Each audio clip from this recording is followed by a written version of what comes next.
どうもこいです。僕は今山形に来ています。今回実は山形に来て僕にとって日本全国47都道府県制覇の記念すべき旅なんですよね。そんな旅の中で今回訪れるのは以前からずっと気になっていた銀山温泉です。で、銀山温泉の中にある旅館富士屋というところに宿泊します。今目の前に見えているこの建物が JR 山形駅ですね。結構奥の方にも高いビルがそびえ立っていて、さすが県庁所在地の中心駅という感じでしょうか。で、山形はやっぱ旅行するなら車があった方が便利なんで、これからレンタカーを借りて銀山温泉に向かいます。はい、ではレンタカーを借りて銀山温泉に向かいますが、山形市内から銀山温泉までは車で約1時間です。山形空港からであればもう少し銀山温泉には近くて約45分。レンタカーを借りない場合は山形駅もしくは山形空港から銀山温泉行きのバスが出ているので、それを利用するといいでしょう。また美味しい山形空港観光ライナーという貸し切りのタクシーもバスよりは少し高くなりますけど、利便性は高いと思うんで、こんな選択肢もあります。今銀山温泉がある尾花沢市尾花沢インターを降りました。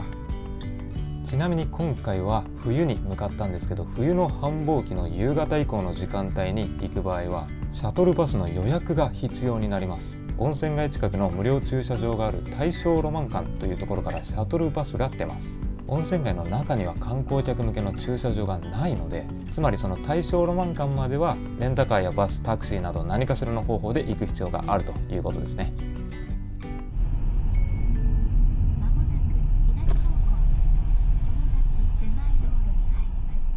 宿泊です。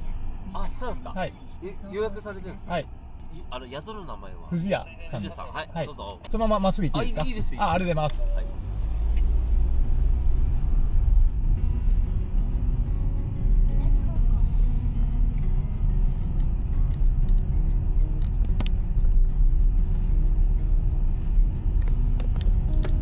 今回は宿泊の予約を入れているので、温泉街の手前のお宿専用の駐車場まで入ってくることができました。ここの駐車場からお宿の送迎サービスを利用できます。なかなか、予約が今は取れないですね。すごい人気で、すぐに僕もキャンセルで取りました。ああ、そうだったんですね。はい、ありがとうございます。一級のキャンセル待ちでちょっとメールが届いて、はい、じゃあちょっと温泉街車入れないので、ここに止めて、ここからは徒歩になります。わかりました。はい。徒歩でも2、3分ぐらいですぐ着きますので、お荷物は私がお運びします。はい、ありがとうございます。ここが入り口になるんですね。じゃあ温泉街の奥に向かって、送迎車とか、バスもここまでしか入れない。入れないですね。あそこ見えてますね。そうですね。宿が。ここからは見えます。はい、そして今日泊まるのがこの目の前にある建物、ここが富士屋旅館ですね。で、この橋を渡って向こう側に行くわけですが、まだ今お昼12時半過ぎなんでチェックインはできませんので、チェックインの時間になるまでちょっと温泉街を散策しようと思います。で、この旅館はこの銀山温泉の旅館街の中では比較的この建物自体がリニューアルされて新しいんですよね。木材を基調とした最近の建物だとあるあるですけど、隈研吾さんの設計です。で、富士屋の目の前にあるこの橋からの景色がとっても綺麗と言われているようです。こんな感じですね。よくガイドブックや SNS で出てくる写真で見る光景が目の前に広がってますね。まだ今ねお昼なんで本当に人がそんなにいなくて、これ逆にびっくりしてるんですけど、ここの銀山温泉は今もうオーバーツーリズムで大変なことになってるっていう風に聞いてたんで、見どころはやっぱりこの上にあるガス灯が灯る夕方以降の時間なんですよね。その時間になると本当にとんでもない人でごった返すっていう風には聞いていますが、いやー、これやっぱね、宿泊して早く来たらこの人混みがいない銀山温泉を堪能することができるんで、これはいいですね。今のお昼の時間帯とか、早朝の時間帯とかね、全然人いないと思うんで、この景色を存分に堪能したいと思います。で、あの辺今見る限りだと足湯入ってる人もいますね。あの橋はこんな感じでありますね。でもやっぱこの旅館富士屋はもう立地最高ですね。目の前に絶景スポットがあるし、この足湯も気軽に浸かりに来れそうです。触ってみると、ちょうどいいですね。源泉の温度が60度ぐらいって聞いてたんですけど、ちょろちょろとしか出てないんで、もうずっと手入れててもこれすごい心地よい温度。いや、染みますね、やっぱ冬の温泉は。ちなみにここにある橋はそれぞれの旅館の所有物っていう風に言ってましたね。藤谷さんはこの中では比較的高単価のお宿だと思うんでね、橋もちょっとこう木材がせり出してるような作りになってて、リッチな雰囲気が出てるんじゃないですか。温泉街のサイズ自体はそんなに大きいものではなくて、端から端まで5分もあれば一周できちゃうっていう風なイメージですかね。なんでキャパシティがそこまで多くないんで、オーバーツーリズムに今はなっちゃってるっていうのもあると思うんですけど、その中でも有名なのがこれが能登屋旅館という旅館ですかね。日本全国にいくつかあると思うんですけど、千と千尋の神隠しのモデルになったっていう風に言われてるやつですね。僕の動画だと以前言った群馬の積善館とかも千と千尋のモデルっていう風に言われてますけど、これも大正ロマン漂うジブリの空気感流れてますね。特にやっぱこの朱色の橋があるっていうところがそういう雰囲気を連想させますよね。見る限りこの朱色も比較的綺麗なんで、しっかり修繕されていますね。夕方のガス島の雪景色はもちろん美しいんでしょうけど、この目の前に流れている川も想像以上に綺麗なんですよね。これがその名の通りなんですけど、銀山川という川が流れています。いや、このちょうどいい段差で心地いい川の音が聞こえてくるのが、この温泉街の雰囲気をより良いものにしてくれますよね。ずっと奥の方まで歩いてきたんですけど、ここの先になんか滝があるみたいなんですよね。冬でもそこの滝見に行けるのかな。ちょっと行ってみます。奥の方まで歩いてきてもまだまだ商業施設がありましたね。で、ここにある湯煙食堂白金っていうところです。これもなんか見たことあるんですよね。こんな感じで山形牛のお料理をいただくことができるんですよね。お肉食べたい人にはここもおすすめです。今は休み時間です。結構奥までこれ旅館があるんですね。でこれ足元見たらすごいことになってて、今回もちろん僕はこの長靴できてるんで全然大丈夫なんですけど、まるで川のようにお水がこんな感じで流れてきてます。というのもね、この辺豪雪地帯なんで、この辺雪が積もったら人が歩けなくなっちゃうんで、こっちの右手奥のところ見て分かる通り、たくさんのお湯なのか水なのか分かんないですけどね、流れてきてます。雪国ですね。で、奥まで来ると、これ目の前は柵があるんですよね。ただ外国の方々はこの柵を乗り越えて奥にある滝をみんな見に行ってますね。行けないことはないんですよね。全然今はこう雪がめちゃくちゃ降り積もっていて歩けないっていう状態ではないので、この辺は自己責任でということです。で、奥の方これ進んでいったところがさっきまでいた温泉街なんですけど、ちょっとこの手前側の入り口過ぎたところに白金の湯という大衆浴場がありますね。中見ると大人1人580円で入ることができるみたいなんですが、撮影禁止ということで、中は撮れません。こっちの方に来ると全然人がいないですね。これはこれでいい景色じゃないですか。目の前の川の真ん中のところはなんだこれは、なんか草とか石があるから雪が全然溶けてない。綺麗に両サイドの川が流れているとこだけ雪が溶けてるっていうね、これまた神秘的な光景ですね。こっちの方がより雪深くなって雪自体の見応えはありますけどね。もうちょっと温泉街じっくり散策したいんですけど、もういい時間になってきてるんでランチをいただきます。この目の前にあるのが蕎麦屋さんですね。結構混雑してるって言ってビビってきたんですけど、お昼はこんな感じで大丈夫ですね。もうすぐ1時だからっていうのもあると思いますけど、並ばずに入れそうだぞと思ったら、中に待ってる人たちが3組ぐらいいて、でも5分ぐらいで入れましたね。そして注文したのがこの揚げなすそばってやつですね。 Google で調べても評価が 4.3 ってめっちゃ高かったんで、銀山温泉の人気店ですね。あとは尾花沢さんのお米っていう風に書いてましたね。で、運よく窓側の席に案内してもらったんで、こんな感じで銀山の川を眺めながらいただきます。足湯でくつろいでる人たちもいますね。さあ、じゃあ大根おろしを浸しておそばいただきます。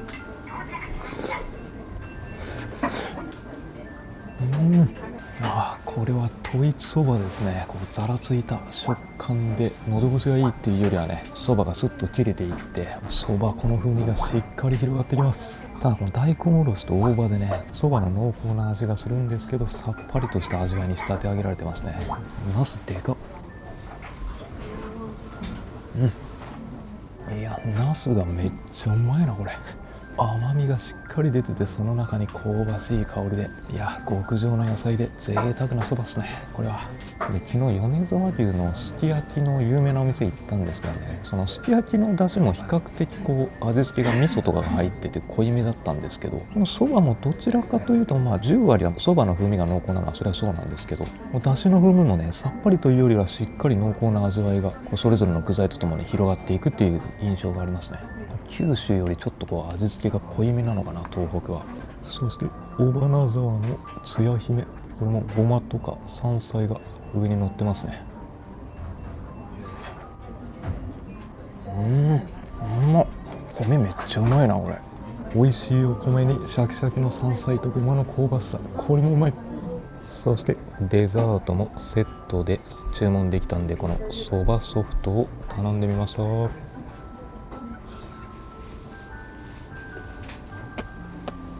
普通のソフトクリームよりちょっと甘さ控えめで、そばの風味も漂ってくるんで、ちょっとこう上品な感じ。そこに焦がされたごまが入ってるのかな、香ばしさもちょっとあって、いやめっちゃうまいですねこれ。大人の上品なソフトクリームって感じ。でもやっぱ見渡す限り日本人もちらほらいますけど、圧倒的に外国人観光客が多いんですけどね。ただ店内ね、もう雰囲気で伝わると思うんですけど、そんなこう騒がしいとかそういう感じではなく、比較的落ち着いた方々が多いですね、意外にも。でもね、夜はとんでもないことになると思うんでね、それはそれでどんな雰囲気になるかちょっと楽しみですね。はい、そしてさっき到着した時に見ていた景色ですね。温泉街の入り口のところにもう一回やってきました。何度見ても素晴らしい光景ですね。この雪景色と大正ロマンあふれる建物、そして流れている川の景色も全てが美しい。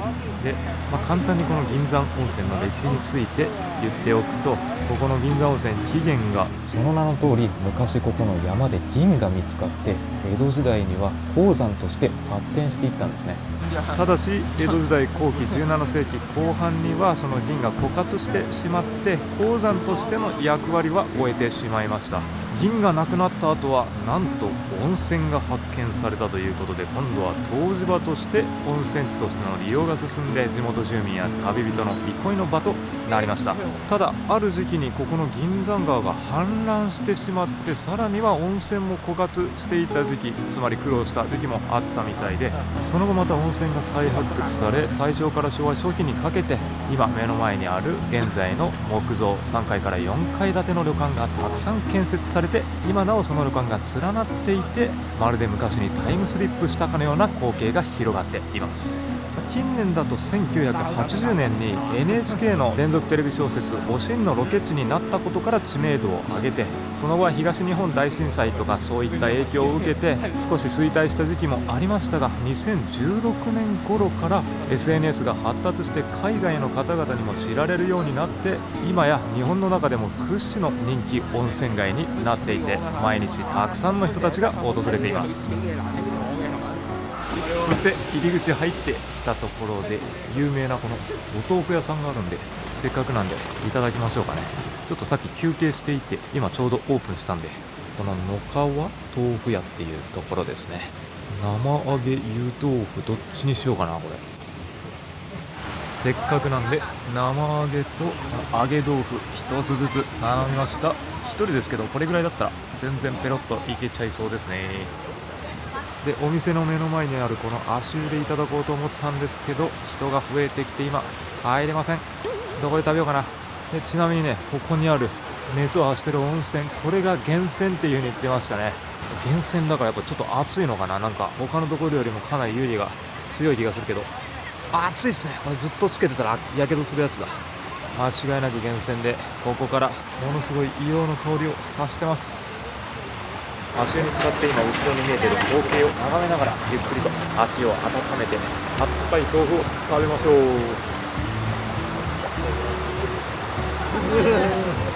うおお、生の豆腐はふわふわとろとろあったかくてうまいっすね。だしも効いててそれがいいアクセントで、揚げ豆腐も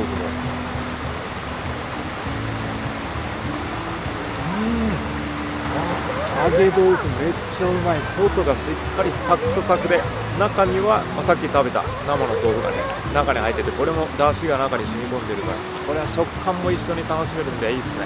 揚げ豆腐がうまいかも。これは最高だな。まだね今もうすぐ3時になるぐらいかな、それぐらいですけど、そこまでごった返した感じはないんで、とはいえさっきの1時頃よりは増えてきたんですけど、やっぱねせっかく銀山に来るんだったらこうやって宿泊してゆっくりと散策した方が絶対いいですね。こう夕方の景色だけ見て帰るとかだと結構あたふたして落ち着かないんじゃないのかなと思いました。なんか知らぬ間に列ができちゃってますね。タイミングが良かったわ。全然間違いなかったから。で、銀山温泉の入り口、白金橋、ここの右手に名優庵っていうお菓子屋さんですかね。上には銀山まんじゅうとかも書いてますけどね。ここで有名なものがこれですね。ハイカラさんのカリーパン、これ結構他の動画とか見たら食べてる人がいましたね。で、中に入るとこれですね、揚げまんじゅう、これ人気商品って書いてますね。で、銀山まんじゅうと奥にはカレーパンもあります。どれにしようかな。揚げまんじゅうも美味しそうやな。よし、じゃあせっかくいい景色眺めながら揚げまんじゅういただきます。あそこのお店で作った自作のやつですけど、あったかいわけじゃないですね。も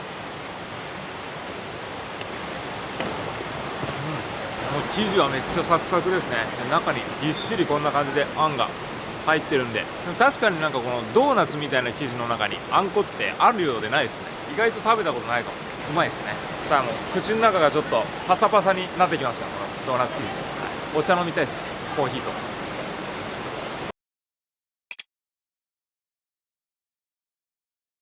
さあ、じゃあチェックインしたいと思います。右手の富士屋ですね。最初来た時より見た感じやっぱ人が増えてきましたね。これからどんどん賑わっていきます。ここ銀山温泉旅館富士屋は創業は大正時代、この地に息づく歴史とともに歩んできましたが、2006年に大幅なリニューアルを遂げ、建築家隈研吾氏の手によって和と趣のモダンデザインが融合した唯一無二のお宿へ生まれ変わりました。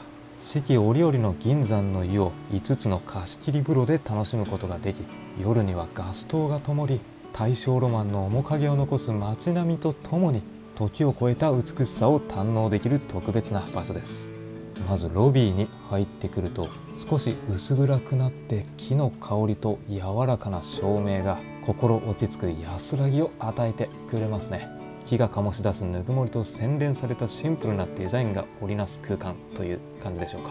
古き良き日本旅館のような建物が多い銀山温泉の中ではちょっと異彩を放ってますよね。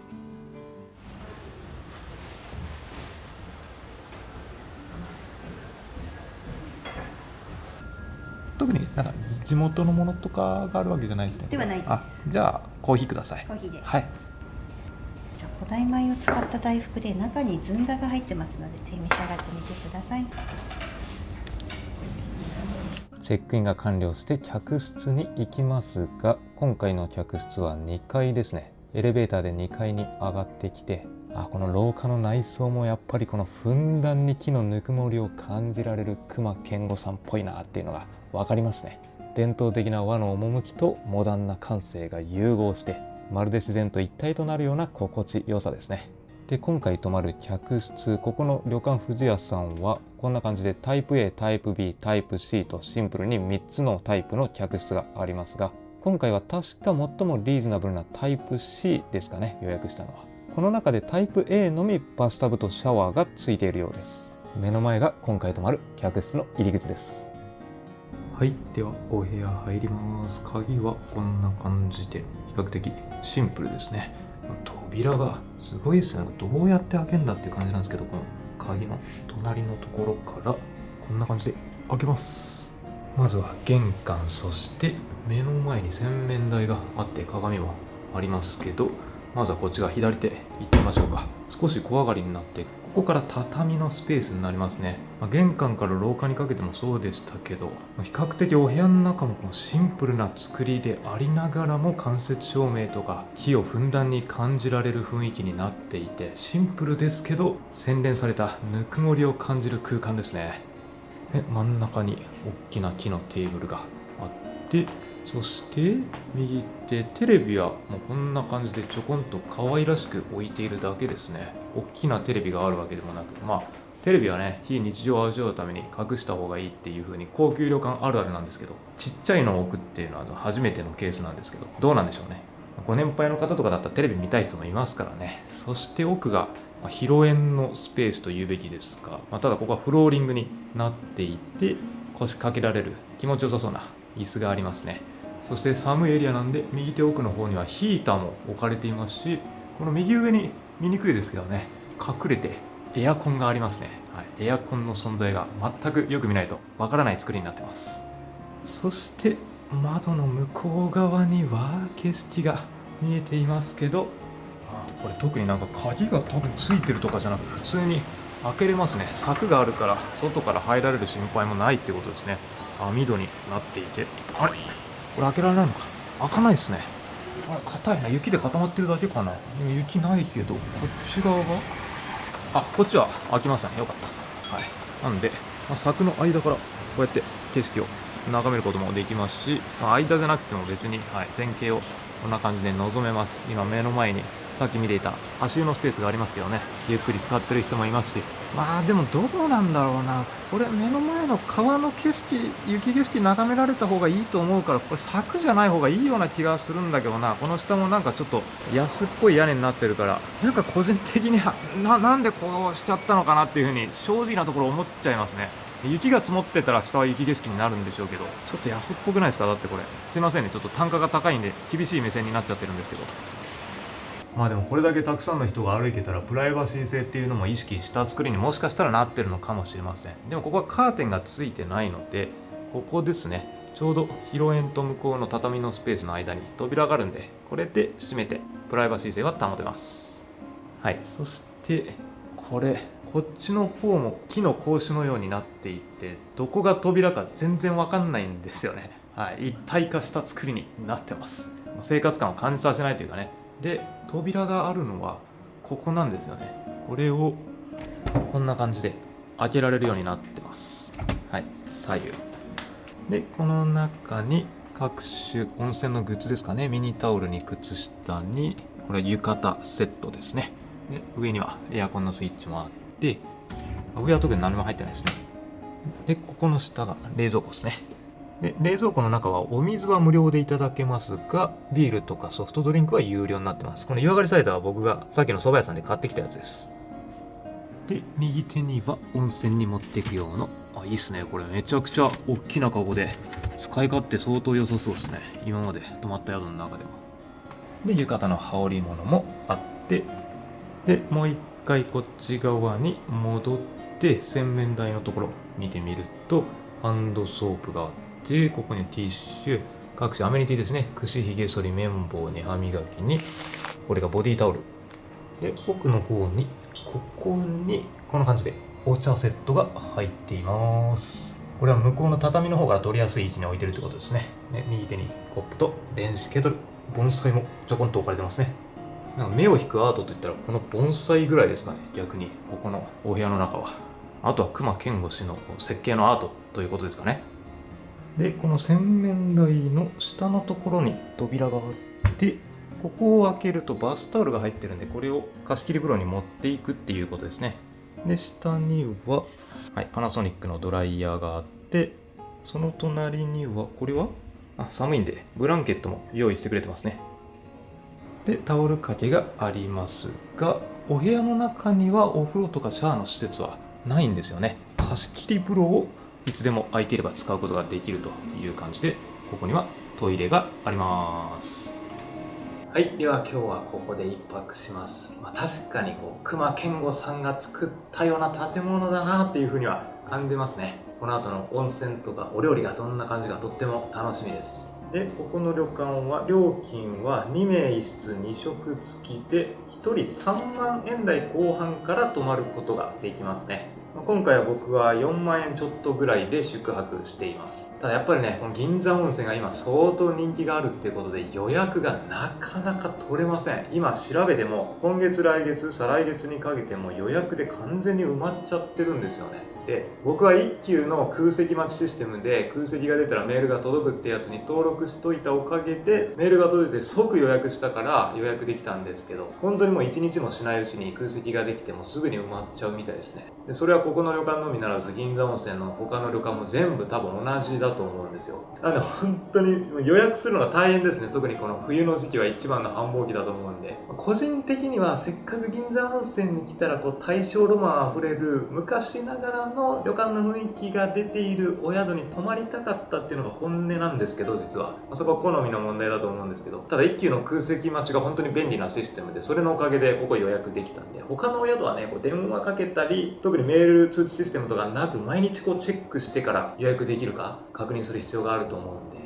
皆さんもねちょっとその辺は頑張って、この後夜素晴らしい景色見られると思うんで、それのために来る価値があるということなんでしょう。これだけ人がたくさんいるってことは。よし、じゃあまだちょっとガス灯が灯る夕方の時間まで時間があるんで温泉入りに行きましょうか。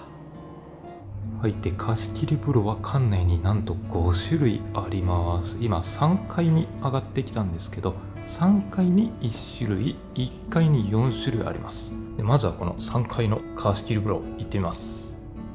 でここはなんと24時間人が使ってなかったらいつでも何度でも入ることができるみたいです。プライベート空間を保てるっていうのは嬉しいですよね。床もこれ木の板がこんな感じで縦に張り巡らされていて、ヒーターが置かれてますね。こういうの嬉しいですよね。脱衣室が寒いとねやっぱ全然快適じゃなくなっちゃうんで、でここに洗面台があって脱衣スペースですかね。各種アメニティがありますけど、ドライヤーとかはここにはなくてお部屋で使ってくださいっていう風に言ってましたね。一応鏡はありますが。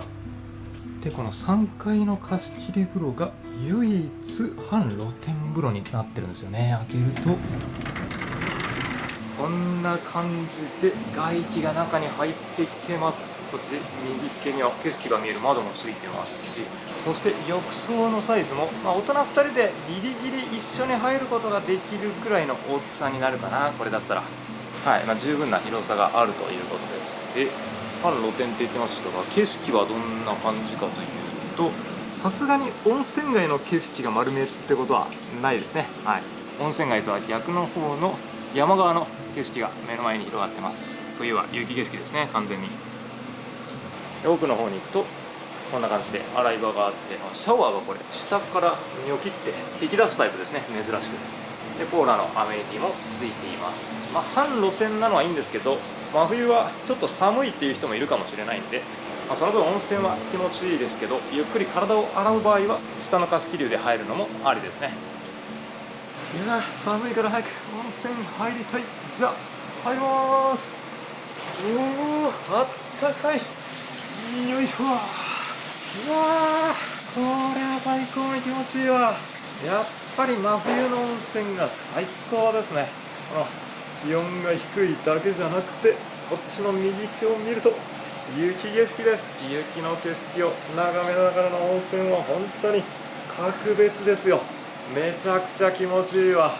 さっきね街歩いてる時にも足湯とかがあったんですけど、ほのかに硫黄臭が漂ってきました。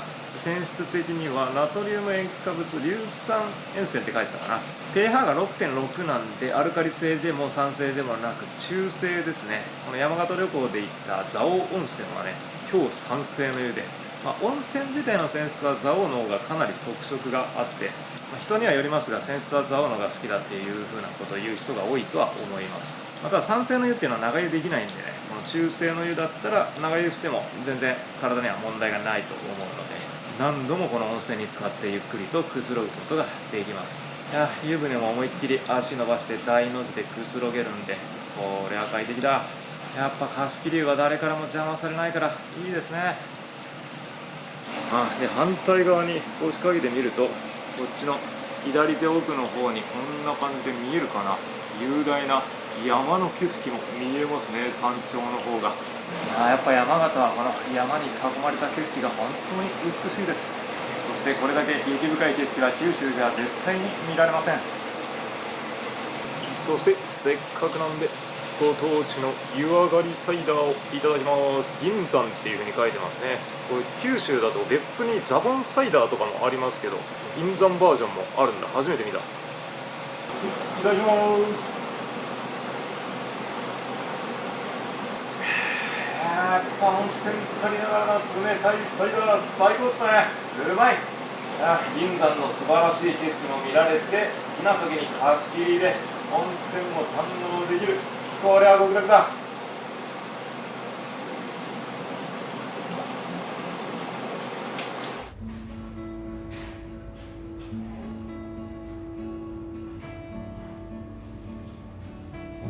はい、でもう少し日が沈むまで時間があるんで1階の貸し切り湯に来てみました。まずここがバンブー竹のお風呂ですね。左右壁が見ての通り竹になってて、同じようにヒーターとか洗面台がありますね。脱衣所で、浴室はこんな感じで、浴室の中も竹に囲まれていて、上は間接照明で照らされてますね。そして浴槽はこれは石風呂になるのかな。あそこ温泉が竹から出てきてる感じとか風情あってめっちゃいいですね。これはこれでまた自然のぬくもりを感じられる貸し切り風呂ですね。浴槽のサイズはさっきの3階の半露天よりも大きいですね。これ2人だったら全然余裕で入れて、大人3人ぐらいギリギリで入れそうな良さがあります。でもここもね、ほんのり外気が中に入ってきてるんで、上ほどではないですけど、いい感じで寒すぎずひんやりとした気温で温泉に気持ちよく浸かれそうですし、シャワーも快適に浴びれそうです。そして次、ここがヒバの貸し切り風呂ですね。ここの雰囲気がいいっすね。左手また脱衣スペースがあって、浴室が右手にちょっと砂利のようなスペースがあって、左手に浴槽ですね。ここはここでまた周りがこのヒバに囲まれて木の空気感たっぷりで、ここが一番このお宿っぽいといえばそうなのかもしれないですね。隈研吾さん設計っていう感じじゃないですか。木の香りをふんだんに嗅ぎながらゆっくりと温泉に浸かることができます。残りの2つは入っている人がいるんで、夜また見に来てみます。はい、そして夕暮れ時で外に出てきてみると、この素晴らしい絶景が広がってます。やっぱりお昼に比べたらこっちの方が圧倒的に感動しますね。多分これ本気だったらこの川沿いの壁の部分とかにも雪が積もってて、橋とかにもですね、よりこの白い景観がね強くなるとは思うんですよね。で、雪が降ってたりするともうそれは最高の景色なんだとは思うんですけど、これでもねまだ正月のあたりに雪が降ってそれが残ってるのがあるっていうことで、雪景色と一緒にこの素晴らしい銀山温泉らしい景色が広がってます。そして今日一緒に泊まる人がね到着しました。雪男である飛び落ちこと森です。雪が降りすぎて飛行機が降りれませんでしたね。今日は霧男になっちゃうんですよ。ということでね、こんな感じでモーリーさんと銀山温泉の素晴らしい映像じゃないですか。これね、こんな感じで映え写真を撮れます。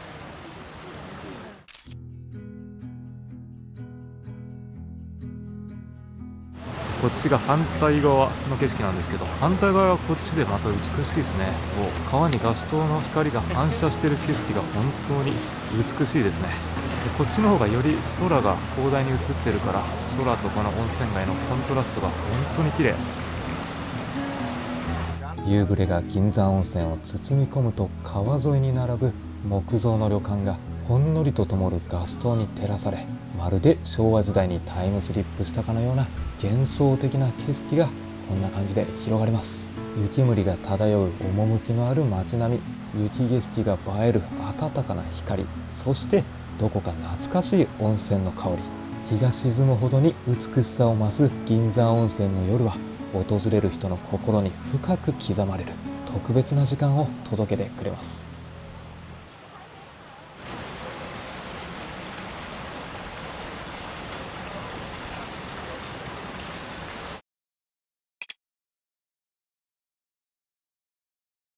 はい、そして夕食の時間になりました。お食事はお部屋でいただけるのが嬉しいですね。完全プライベートで、今スタッフさんが先付け前菜を持ってきてくれました。サザエとかエビとかローストビーフとか、はい、豪華ですね。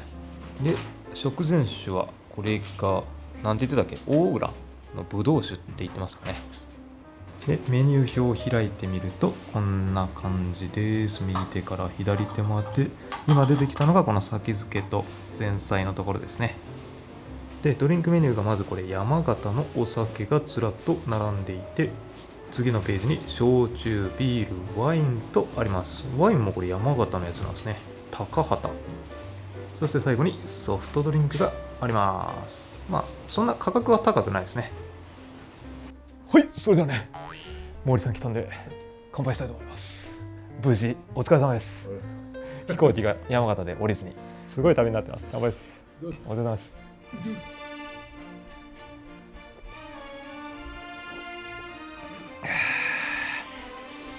男はビール最初の前とね、やっぱね、一気にアルコールやから最高ですね、ビール。てかこっちが本当は先やろ。食前酒ですね。はい、食前酒。はい。うん。おお。いやこれ。男は黙って食前酒一気ですね。やっぱこの上品なものはね、ちょっとずつ味を堪能しないとダメですね。めっちゃうまいですねこれ。うまいですよね。そう。そしてこれがなんて読むのこれ。生なんとかで田楽って書いてるんですかね。これが美味しそうなんですよね。もちもちな感じで。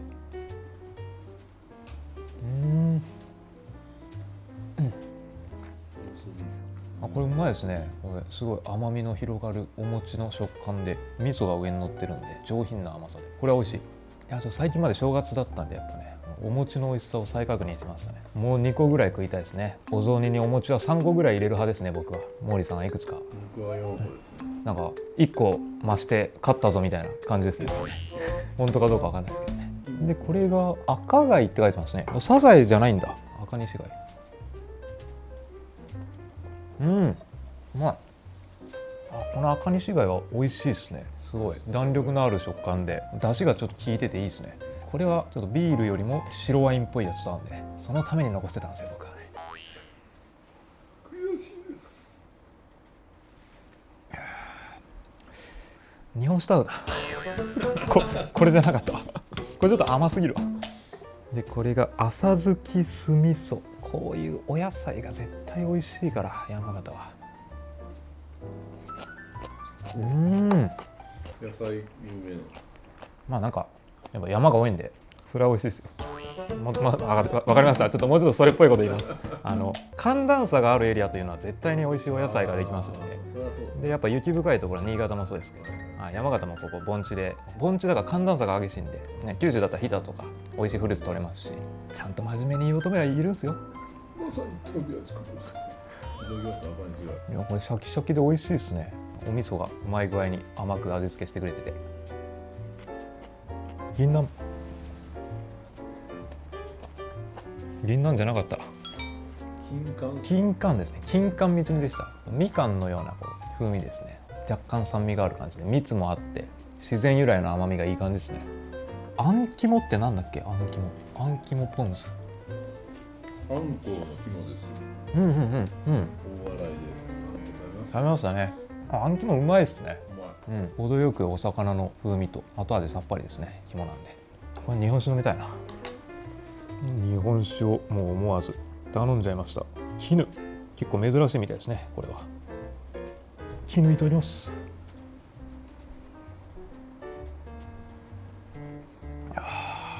うまい。なんかこう甘みよりもキリッとした辛みがしっかり出てますね。こういうのの方が海鮮類には合うんで、個人的には海鮮と合わせるにはぴったりのお酒じゃないかと思います。いやー、日本酒うまいっすね。本当日本料理に何でも合うから、やっぱそれぞれの都道府県に行ったら日本酒は一品ね、その土地のものを飲みたくなるようになっちゃいましたね。そして次はお吸い物がやってきました。海鮮つみれって書いてます。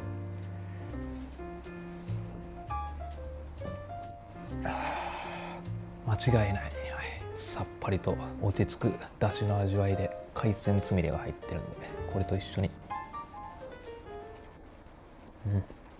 エビや魚のすり身の味がしっかり漂いますね。いやもうこれが嫌いな日本人はいないですね。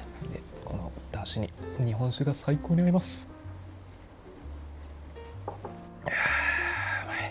これですね、出汁の旨味と日本酒の旨味が引き立て合います。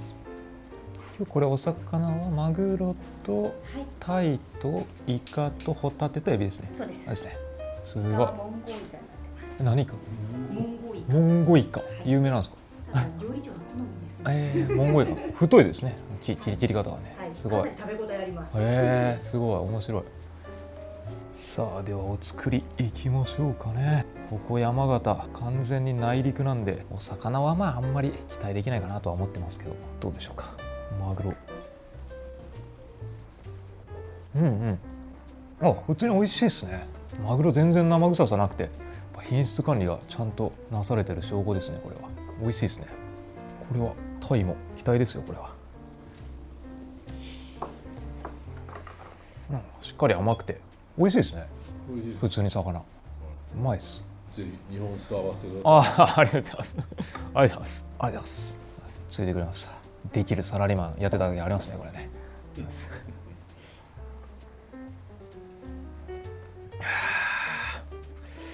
これですね。いやー、お刺身と合いますね。やっぱこうやってしっかり辛みがあるのは。もうこれがあれば幸せですよ。お作りと日本酒、温泉たまんないですね。最高。モンゴイカいただきます。結構肉厚ですね、これ。おー、これはうまいな。このイカうま。なんかすごいねっとりしてまるで餅のような食感ですね。こんなにもちもちのイカ食べたことないかもしれないです。モンゴイカ、さっきモーリーさんがチャット GPT で調べてくれたんですけどね、意外と九州みたいですね。まあ意外かどうかわかんないですけど、はい、東北なんですけど九州でよく取れるやつ、それだけ全国的にやっぱ評価されてるってことですね。モンゴイカ、九州なのに食べたことないんですけどね。なんでなのかな、ね、皆さん知ってるか教えてください。モンゴイカ、これ今日のご飯で一番新食感で満足度高いかもしれないですね。お酒が進みますね。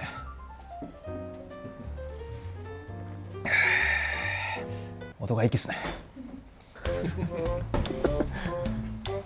はい、そして鴨鍋がやってきました。美味しそう。一応沸騰してきて鴨に火が通ったらもう食べられます。さあ、そして鍋がいい具合に沸騰してきましたよ。あります。オープン。あ、ちょ。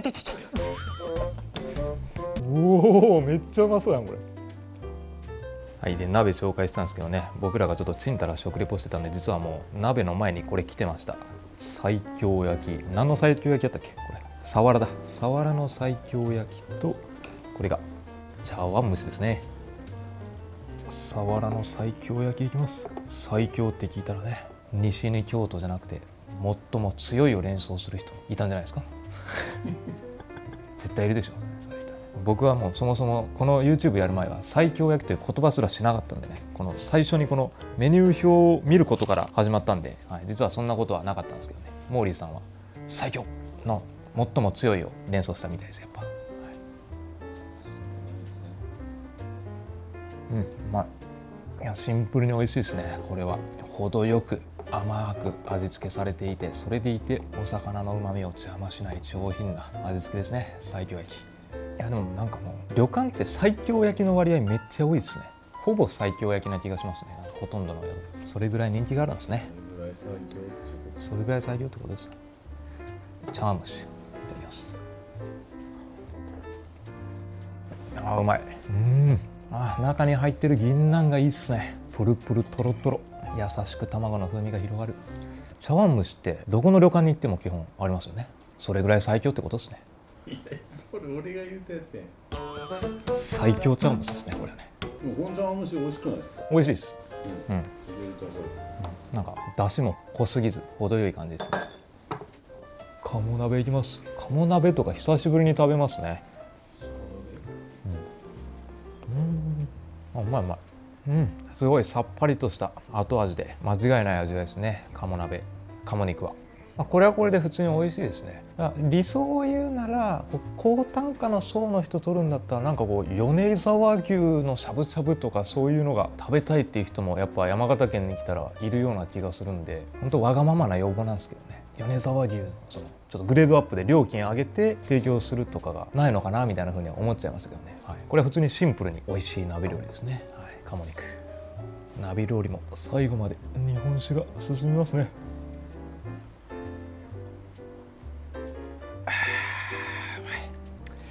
いやーいいですね。山形ご飯美味しくて温泉もたくさんあってやっぱ。そして締めはお蕎麦が出てきました。これはね冷たい蕎麦になってて、山形ではより蕎麦の風味を美味しく感じるためには冷たいのがいいっていうことでね、これが一般的みたいです。いやさっきねあったかい蕎麦食べちゃったんで、あれ完全に失敗しましたね。さあまあ良かったですね。さっきあったかいので楽しんで、冷たいのもお宿に泊まって結果的には食べることができるようになりました。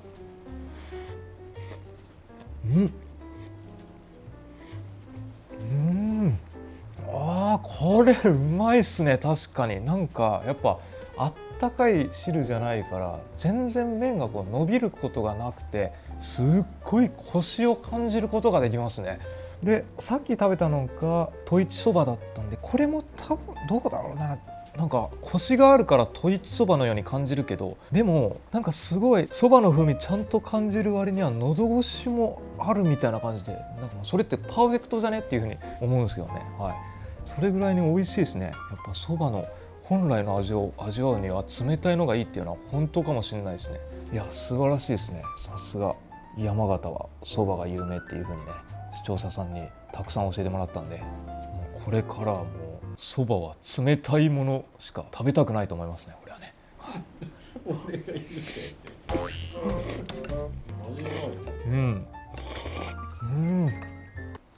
すいません。あったかいのに変えてください。それも俺言うたやつ。嘘です。冷たいのに変えてほしかったです。お昼。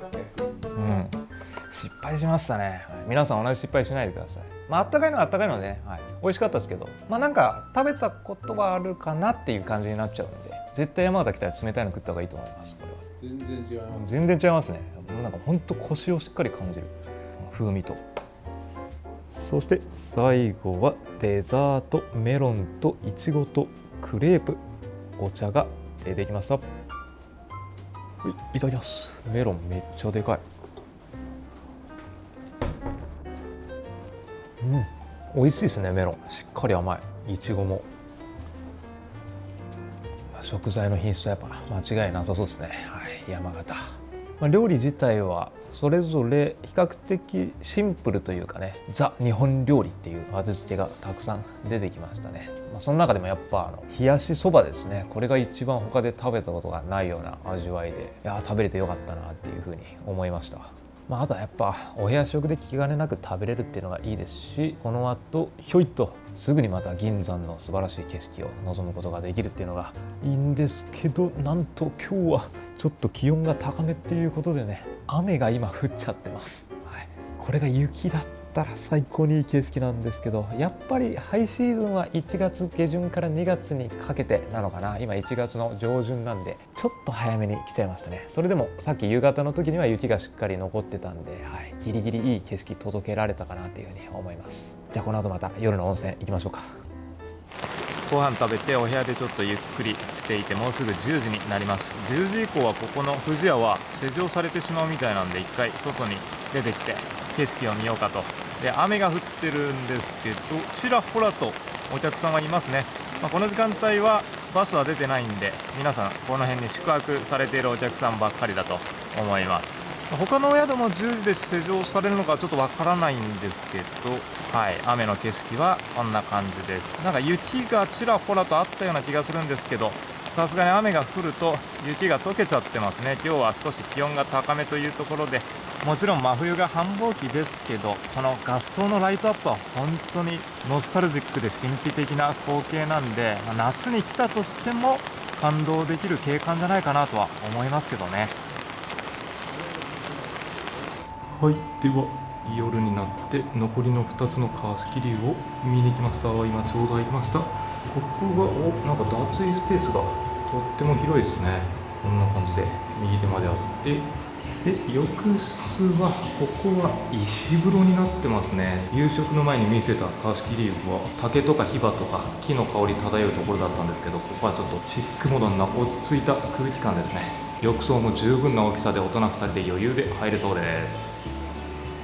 はい、で最後がここですね。なんとこれ右手扉を開けるとこんな感じで地下へとつながる階段があるんですよね。すごいですねこれ。ちょっとどんな光景があるのかワクワクしてきますね。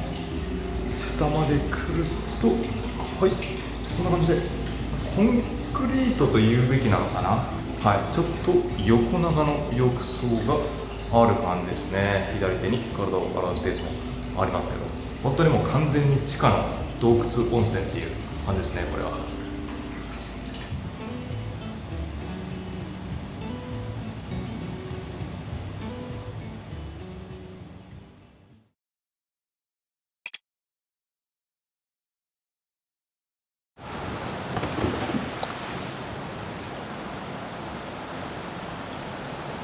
はい、おはようございます。今貸し切り湯で温泉に入ってきてすっきりした状態で、朝食もお部屋食ですね。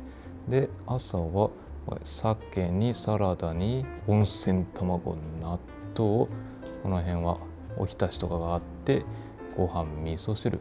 ご飯はねこの釜の中に入ってましたけど、どうなんだろうな、つや姫なのかな、ちょっと何も聞いてなかったんですけど。でデザート、ヨーグルトとフルーツもあって、お茶ドレッシング、お漬物ですね。そして一番左手、これが湯豆腐で、昨日日中に食べたお豆腐屋さんの豆腐を使ってるっていうふうにスタッフさんが言ってました。お宿でも食べれました。はい、じゃあいただきます。やっぱね日本人だったらこれですね。朝は納豆。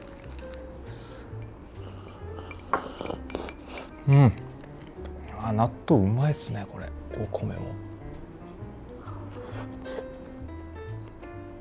そして味噌汁。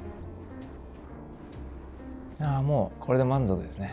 僕の朝食はご飯と味噌汁と納豆、そして卵。はい、これ以上の贅沢はありません。しかも卵は温泉卵。やっぱお米はね、もう東北はうまいです。新潟を東北って言ったらちょっと多分新潟の人には怒られるんですけどね。サッカー好きなんで、東北電力ビッグスワンスタジアムなんで、ちょっと一応北国ということでね、寒暖差がある雪が降る地域の米は間違いないですね。家だったらもうご飯、味噌汁、納豆、卵だけで終わるんですけど、酒もいただけます。うまい。そして豆腐が俺いい感じでプルンプルンですよ。うまそう。おお、柔らかい。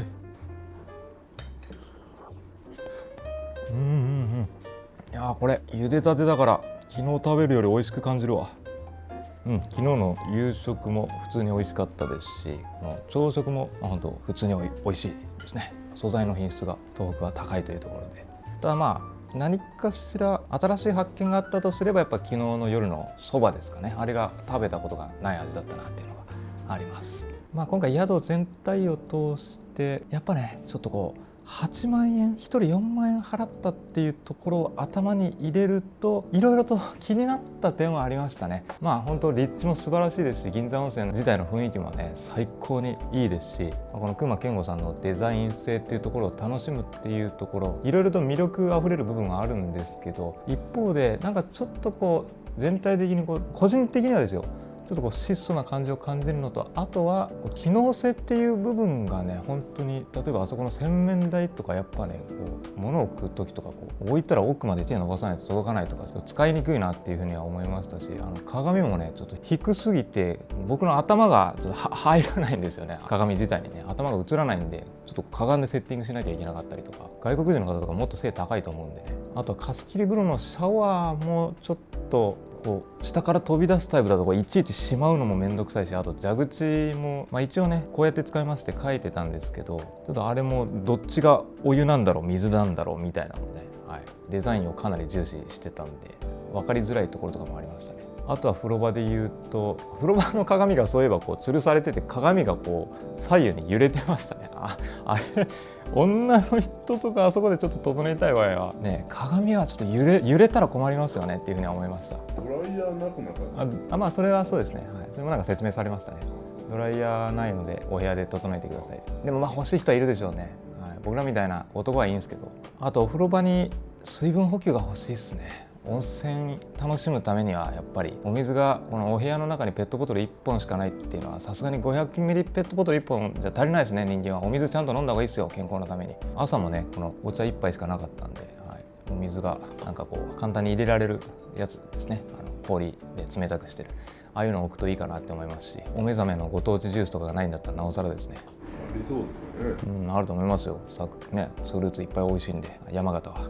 まあ、冷蔵庫の中がインクルーシブじゃないっていうのが、まあ、宿によって全然あるんでそれはいいんですけど、はい、お水の準備とか、あと自販機がねないんで、そこはなんかインクルーシブは欲しいなってね、申し訳ないですけど、はい、思います。あとは洗面台にハンドタオルもないですね。こうペーパーでこう取るタイプのがありましたけど、なんかデザイン性重視するんだったらペーパーじゃなくてタオルなんじゃないのっていう、なんかそのちぐはぐ感もちょっと感じますね。これはもう構造上しょうがないんですけど、やっぱ貸切湯に行くときに朝フロント通るっていうのがちょっとこれも気になる人いるんじゃないかなって思いましたね。こう寝ぼけた顔で行くわけじゃないですか、朝起きて、浴衣もちょっと乱れた姿で。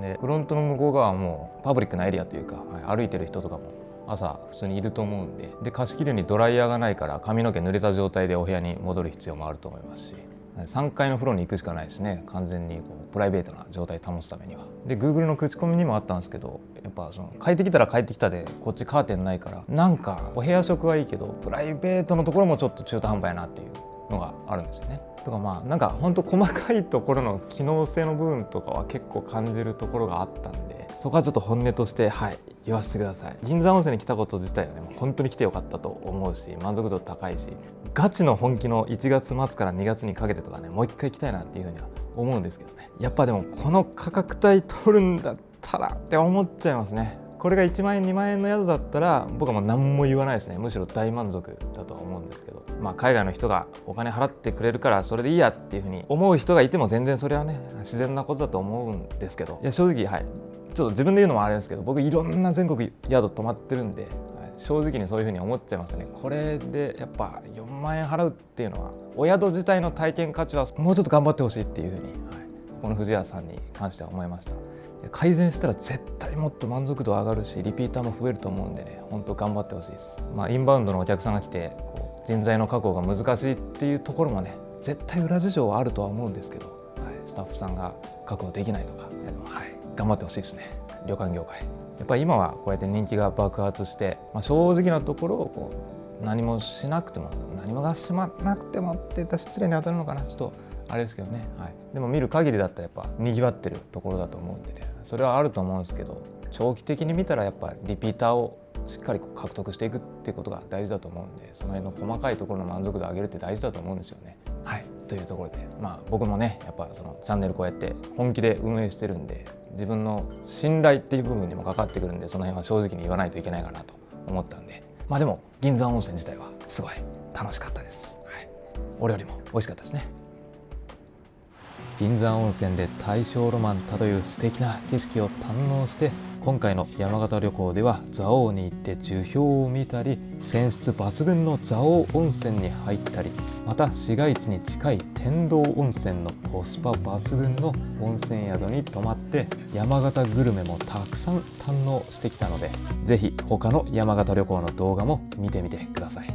魅力満載の美味しい山形でした。